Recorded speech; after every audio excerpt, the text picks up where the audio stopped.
হতো আরেকবার। প্রস্তাবিত ধর্মনিরপেক্ষ শিক্ষানীতি বাতিলের দাবি জানিয়েছে সর্বদলীয় ছাত্র ঐক্যের নেতারা। বিকেলে ইঞ্জিনিয়ার্স ইনস্টিটিউশনে এক ছাত্র গণসমাবেশে তারা এ দাবি করেন। ইসলামী ছাত্র শিবিরের সভাপতি রেজাউল করিমের সভাপতিত্বে সমাবেশে বক্তব্য রাখেন ইসলামী ছাত্র মজলিসের সভাপতি তাওহিদুল ইসলাম তুহিন, ইসলামী ছাত্র মোর্চার সভাপতি আলতাফ হোসেন, ইসলামী ছাত্র সমাজের ইলিয়াস তাহরি এবং জাগপা ছাত্রলীগের সভাপতি সাইফুল আলম। শিবির সভাপতি অভিযোগ করেন, একটি মুসলিম দেশে এমন একটি শিক্ষানীতি প্রণয়ন করা হয়েছে যেখানে হিন্দু মুসলিম সব ধর্মকে উপেক্ষা করা হয়েছে। ইসলামী ব্যক্তিত্বদের দিয়ে সর্বজন গৃহীত একটি শিক্ষানীতি প্রণয়নের দাবি জানান তিনি।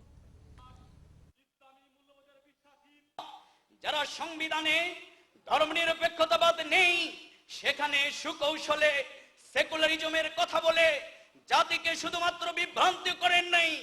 আমরা মনে করি যারা সংবিধানের ৮(১)(১)-এর ক অনুচ্ছেদকে যারা লঙ্ঘন করেছেন, আমরা মনে করি এই শিক্ষা কমিশন শুধুমাত্র বাতিল করলে চলবে না, এই শিক্ষা কমিশনের কর্তা ব্যক্তিদের গ্রেফতার করে দৃষ্টান্তমূলক শাস্তি দিতে হবে। ইসলামী রেনেসার কবি